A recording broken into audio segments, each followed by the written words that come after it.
जय हिंद दोस्तों, मेरा नाम है वेदश्री त्रिवेदी और आज हम लोग अपने इस वीडियो में ये 7 पॉइंट डिस्कस करने वाले हैं इनकम टैक्स के, जो कि बहुत ही महत्वपूर्ण हैं और इनको बिना जाने हम लोग क्वेश्चन को आसानी से कर सकेंगे ये तो इम्पॉसिबल है। तो इनको बहुत ही अच्छी तरीके से जानना बहुत ही ज़रूरी है और यदि आप मेरे साथ बने रहे, इस वीडियो को पूरा आपने देख लिया, तो मैं आपको यकीन दिलाता हूं कि इसके बाद फिर आपको इसमें से कोई ऐसा पॉइंट नहीं होगा जिसको आप समझ ना सकें कि ये क्या होता है। तो चलिए स्टार्ट करते हैं। आज अपने इस वीडियो में जानेंगे इन 7 महत्वपूर्ण उन शब्दों के बारे में जिनका इनकम टैक्स में बहुत ही अहम रोल है। तो सबसे पहले देखें कि ये आकस्मिक आय क्या होती है, जिसको कहते हैं कैजुअल इनकम। ऐसी कोई आय जिसकी बार बार होने की प्रवृत्ति नहीं है और बिना आशा के कभी कभी प्राप्त हो जाती है, इसे क्या कहते हैं? कैजुअल इनकम कहते हैं। कभी कभी प्राप्त हो सकती है, इसकी कोई आशा नहीं है कि मिल ही जाएगी, किसी विशेष घटना के घट जाने या न घटने पर यह निर्भर होती है। ऐसी आय को क्या कहा जाता है? कैजुअल इनकम कहा जाता है, आकस्मिक आय कहा जाता है। जैसे इस समय एक बड़ा ही क्रेज है लोगों में और ज़्यादातर जितने भी क्रिकेटर्स हैं वो लोग प्रमोट भी करते हैं कि आइए और खेलिए, जैसे ड्रीम 11 हो गया, ठीक है ना, खेलो और जीतो, करोड़ों रुपए जीत रहे हैं लोग। लेकिन क्या हो रहा है, कितने लोग, लाखों लोग खेल रहे हैं उसको, लेकिन उसमें विनर कौन बनता है ये उसको भी नहीं पता होता है जो विनर बनने वाला है। अंतिम क्षण में जो 1 नंबर पे चल रहा होता है वो 10 नंबर पे आ जाता है और जो 10 नंबर पे चल रहा होता है वो 1 नंबर पे आ जाता है। ये क्या है? ये कैजुअल इनकम है, आकस्मिक आय है। घुड़दौड़ से आय हो रही है, लॉटरी से आय हो रही है, वर्ग पहेली से आय हो रही है, जुए के खेल से आय हो रही है, ताश के पत्तों से आय हो रही है। ये सब आय कैसी है? ये इनकम जो होती है ये कैजुअल इनकम होती है। इसका निर्धारण नहीं किया जा सकता। एक सर्टेन टाइम में कोई घटना घट गई तो इनकम हो गई, या कोई घटना नहीं घटी, कोई शर्त हमने लगाई थी कि कोई घटना नहीं घटेगी तो नहीं घटी तो इनकम हो गई। ये ऐसी इनकम को क्या कहा जाता है? कैजुअल इनकम कहा जाता है। ठीक है ना। तो कैजुअल इनकम क्या है? ऐसी आय जिसकी बार बार होने की प्रवृत्ति नहीं है और आकस्मिक कभी होती है, इसके लिए पहले से आशा नहीं होती है। ठीक है ना। चलिए आगे बढ़ते हैं तो देखते हैं कि व्यक्ति क्या है। इनकम टैक्स में व्यक्ति का बड़ा ही अहम रोल है, इसको जानना बहुत ही जरूरी है। ठीक, तो व्यक्ति में कौन? एक तो इंडिविजुअल होगा, जैसे हम और आप, ये एक व्यक्ति हैं।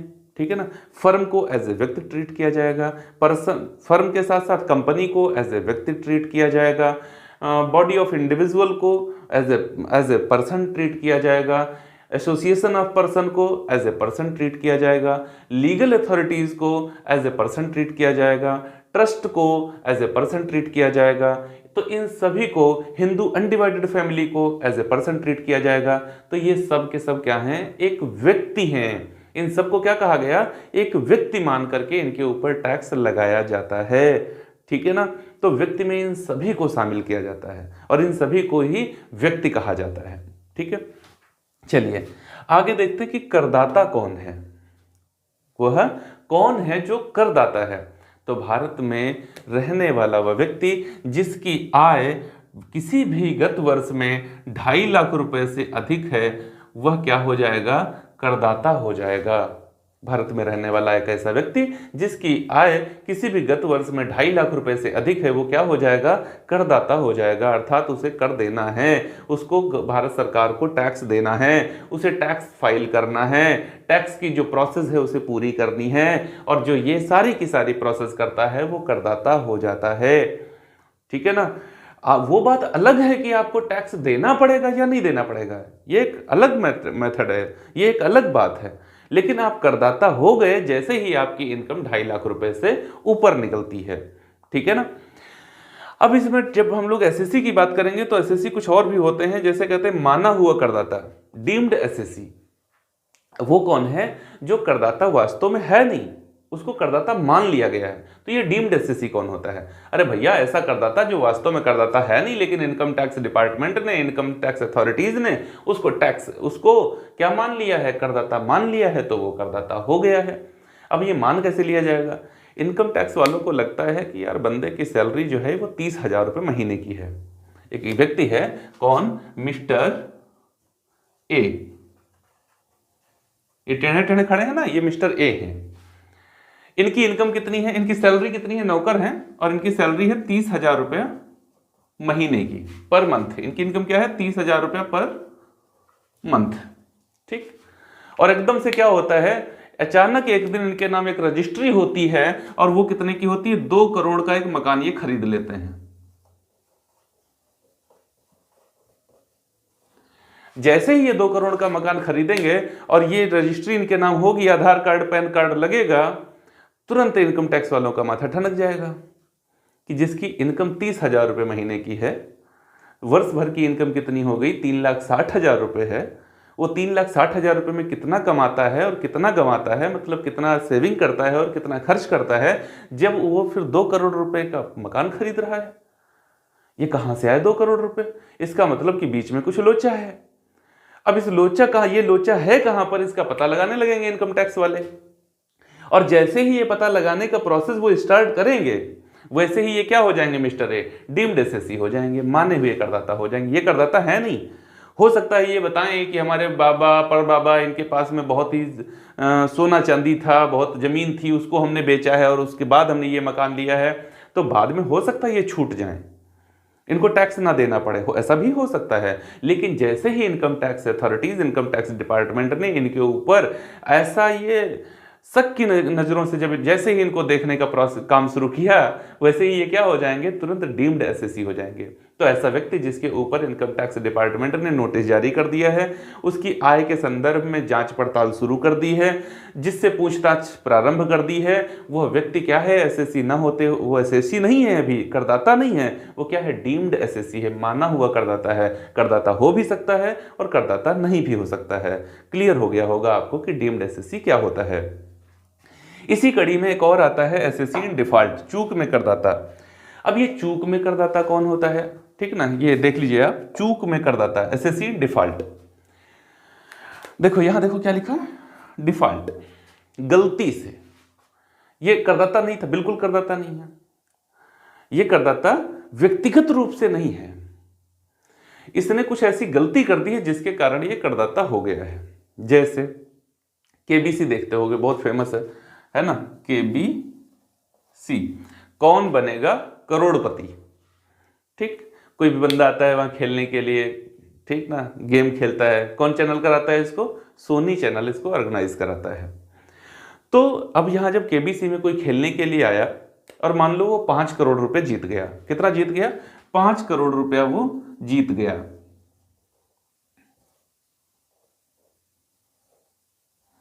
ठीक ना, तो जब 5 करोड़ रुपया जीता तो उसके ऊपर टैक्स लगना चाहिए था। कितना टैक्स लगना चाहिए था, तो 30% का उसके ऊपर टैक्स लगना चाहिए था। कितना हो गया, 1.5 करोड़ रुपए का उसके ऊपर ये टैक्स बन गया। ठीक है ना, और उसकी इनकम चूंकि 2 करोड़ से 5 करोड़ के बीच में थी, इस वजह से उसके ऊपर 25% का सरचार्ज लगना चाहिए था। तो इस 1.5 करोड़ रुपए का 25% निकाल के और जोड़ दीजिए, ठीक है ना।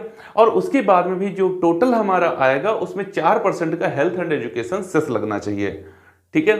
तो ये कुल मिलाकर के जितना हमारा टोटल आए, वो टैक्स क्या करना चाहिए था, सोनी चैनल वालों को उसे पेमेंट करने से पहले, इसको टीडीएस कहते हैं, टैक्स डिडक्टेड एट सोर्स, उद्गम स्थान पर कर की कटौती, क्या कहते हैं, ध्यान दीजिएगा, इसको कहते हैं TDS, tax deducted at source, उद्गम स्थान पर कर की कटौती। तो सोनी चैनल वालों की ये जिम्मेदारी थी कि जब कोई बंदा खेलने आया और 5 करोड़ मान लो जीत गया, 5 करोड़ कोई जरूरी नहीं है, 1 करोड़ भी जीत गया तो भी सेम प्रोसेस होगा।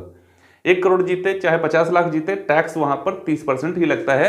ये कैजुअल इनकम यहां पढ़ाई थी ना, ये कैजुअल इनकम थी, और इस कैजुअल इनकम पर जो टैक्स होती है, रेट ऑफ टैक्स होती है, वो 30% सुनिश्चित है, एकदम 30% लगती है, उससे कम नहीं लगती है। तो इनके ऊपर 30% का टैक्स लगेगा, चाहे जितना कमाए। तो जितना भी कमाए थे, मान लो 5 करोड़, जब 5 करोड़ की बात है तो हम काहे माने कि 1 करोड़ कमाएगा, हम 5 करोड़ मानेंगे कि 5 करोड़ कमाएगा।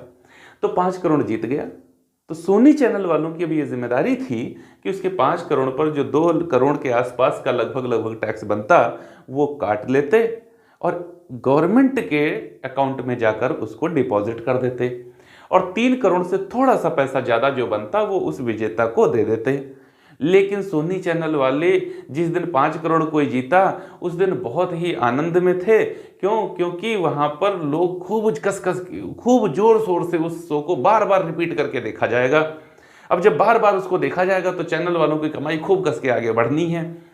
जब चैनल वालों की कमाई खूब कस के आगे बढ़नी है तो इस वजह से वो बहुत खुश हो गए थे और 5 करोड़ का चेक भाई साहब को दे दिया था, कहा था जाओ मौज करो जाके। तो वो तो 5 करोड़ लेके निकल गए। अब गवर्नमेंट उनको नहीं ढूंढने जाएगी, गवर्नमेंट उनको ढूंढने नहीं जाएगी। किसको पकड़ लेगी? सोनी चैनल वाले बहुत आसान है, इनको पकड़ लेगी और कहेगी जब मैंने तुमसे कहा था कि जब भी कोई तुम्हारे यहाँ से खेल के जाए और जीते तो जितना जीते उसका 30% काट कर हमारे यहाँ अकाउंट में जमा करना आके, तो तुमने क्यों नहीं जमा किया? अब ये सोच रहे हैं हाँ मुझे जमा तो करना चाहिए था, मैंने कहा नहीं जमा किया। तो कोई बात नहीं है, ये एसएससी नहीं थे, सोनी चैनल वाले एसएससी नहीं थे, लेकिन उन्होंने गलती ऐसी कर दी जिसके कारण अब ये एसएससी बन जाएंगे और भारत सरकार अब उस व्यक्ति को ढूंढने नहीं जाएगी, सोनी चैनल वालों से अपने टैक्स को वसूल करेगी। तो ये एसएससी कैसे हो जाएंगे? चूक में करदाता, इनसे गलती हो गई, उस गलती के कारण ये क्या हो गए? करदाता हो गए। ठीक है ना? तो ये एसएससी इन डिफॉल्ट हो जाएंगे। बात क्लियर है? ओके। अब चलते हैं, इन दो वर्ड को बहुत ज्यादा ध्यान रखना है। इनकम टैक्स में जितना पढ़ेंगे वहां हमारे साथ ये चलते ही रहेंगे, जिसको एक को कहते हैं पीवाई प्रीवियस ईयर, एक को कहते हैं एवाई असेसमेंट ईयर। तो असेसमेंट ईयर क्या है और प्रीवियस ईयर क्या है? ठीक है ना? तो असेसमेंट ईयर क्या होता है? गत वर्ष के बाद के वो 12 महीने जिस अवधि में गत वर्ष में कमाई गई आय पर टैक्स लगाया जाता है उसे कहा जाता है कर निर्धारण वर्ष। देखो इसको हिंदी में क्या कहते हैं? कर निर्धारण वर्ष। एक ऐसा वर्ष जिस वर्ष में कर का निर्धारण किया जाता है कि व्यक्ति के ऊपर कितना टैक्स लगाया जाए और इससे वसूला जाए। तो ये वो कौन सा वर्ष होता है? गत वर्ष से ठीक बाद का, गत वर्ष से ठीक बाद के वो 12 महीने जिसमें व्यक्ति के ऊपर लगने वाले कर का निर्धारण किया जाता है जिस वर्ष में, उसको क्या कहा जाता है? कर निर्धारण वर्ष कहा जाता है। और कर निर्धारण वर्ष की ये खासियत है कि ये हमेशा 1 अप्रैल से स्टार्ट होगा और 31 मार्च को ही समाप्त होगा। 12 महीने से कम का ये नहीं हो सकता। असेसमेंट ईयर कभी भी 12 महीने से कम का नहीं हो सकता। तो ये क्या होता है? ये हमेशा 1 अप्रैल से स्टार्ट होता है और 31 मार्च को समाप्त होता है। 12 महीने की अवधि होती है। जैसे इस समय अगर वर्तमान समय में हम देखें कि हमारा असेसमेंट ईयर क्या चल रहा है, तो 1 अप्रैल 2021 से 31 मार्च 2022 हमारा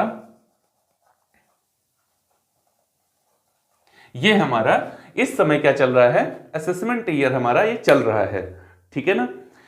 बात क्लियर हो रही है? अब लास्ट पॉइंट पर आते हैं अपने कि प्रीवियस ईयर क्या होता है, गत वर्ष क्या होता है। तो कर निर्धारण वर्ष से ठीक पहले के 12 महीने जिस वर्ष में व्यक्ति आय कमाता है उसको क्या कहा जाता है? गत वर्ष कहा जाता है। कर निर्धारण वर्ष से ठीक पहले के 12 महीने या उससे कम की अवधि, ये ध्यान रखना, ये कभी 12 महीने से कम नहीं हो सकता, लेकिन ये हो सकता है, ये 1 दिन का भी हो सकता है। अभी पीजीटी के एग्जाम में भी ये क्वेश्चन पूछा गया था। ठीक है ना? ये बहुत इंपॉर्टेंट पॉइंट है जो यहां पे मैं लिख रहा हूं और जिसको समझा रहा हूं, ध्यान दीजिएगा। गत वर्ष प्रीवियस वर्ष जो असेसमेंट ईयर है उससे ठीक पहले के 12 महीने या उससे कम की अवधि जिस समय में व्यक्ति आय कमाता है उसको क्या कहा जाता है? गत वर्ष कहा जाता है, प्रीवियस ईयर कहा जाता है।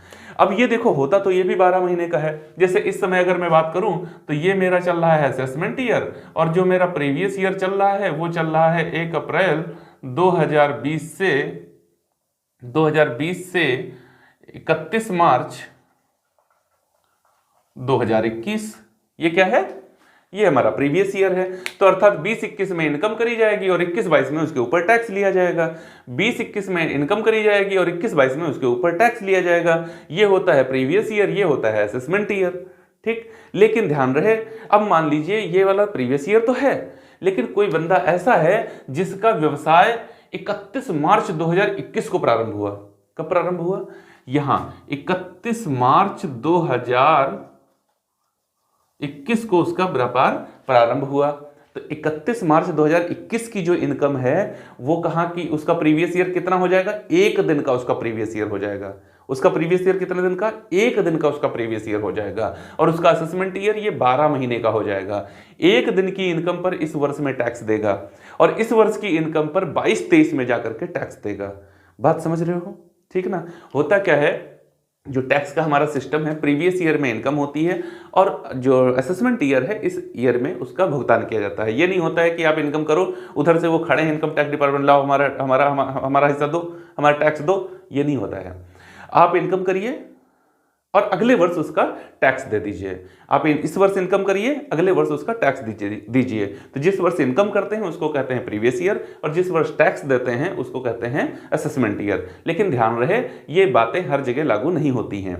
अगर कोई विदेशी नागरिक भारत आया है और यहाँ कोई इनकम करी है, तो जैसे ही वो भारत छोड़कर जाने लगेगा, उसके प्रीवियस ईयर और असेसमेंट ईयर को ध्यान में नहीं रखा जाएगा, उससे टैक्स तुरंत ही ले लिया जाएगा। कोई व्यापार अगर बंद हो रहा है तो फिर उसके लिए असेसमेंट ईयर का इंतजार नहीं किया जाएगा, उससे पूरा टैक्स वहीं पर ले लिया जाएगा। अगर कोई व्यक्ति ऐसा है जो भारत को छोड़कर भाग जाने वाला है और भारत सरकार को ये पता भी चल गया है, इनकम टैक्स डिपार्टमेंट को ये पता भी चल गया है कि ये भारत छोड़कर भाग जाएगा, तो उसके लिए असेसमेंट ईयर का इंतजार नहीं किया जाएगा, उससे उसी वर्ष में टैक्स तुरंत ही ले लिया जाएगा। ठीक है ना। तो ये कुछ अपवाद हैं जहां पर असेसमेंट ईयर का ध्यान नहीं रखा जाएगा और उससे तुरंत उसी समय टैक्स ले लिया जाएगा जब वो इनकम करेगा। कैजुअल इनकम पर भी यही बात लागू होती है। कैजुअल इनकम जो होती है तो टीडीएस कट जाता है, आपके असेसमेंट ईयर का इंतजार नहीं किया जाता।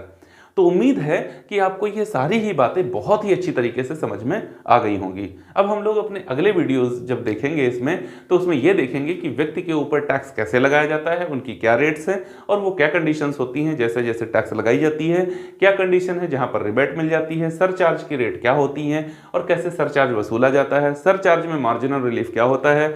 आने वाले 2 वीडियोज़ में हम इतना पूरा कंप्लीट कर लेंगे और इसको कंप्लीट करने के बाद में फिर हम लोग सोर्स ऑफ इनकम है उधर चलेंगे और अपने 5 हेड को हमें पढ़ना है। उसके बाद में टैक्स लायबिलिटी और डिडक्शंस को पढ़ते हुए ये किताब हमें खत्म करनी है। कोशिश करेंगे कि जितना ज़्यादा से ज़्यादा हम आपकी मदद कर सकें। अपना स्नेह देने के लिए और इस वीडियो को पूरा देखने के लिए आप सभी का बहुत बहुत धन्यवाद। जय हिंद दोस्तों।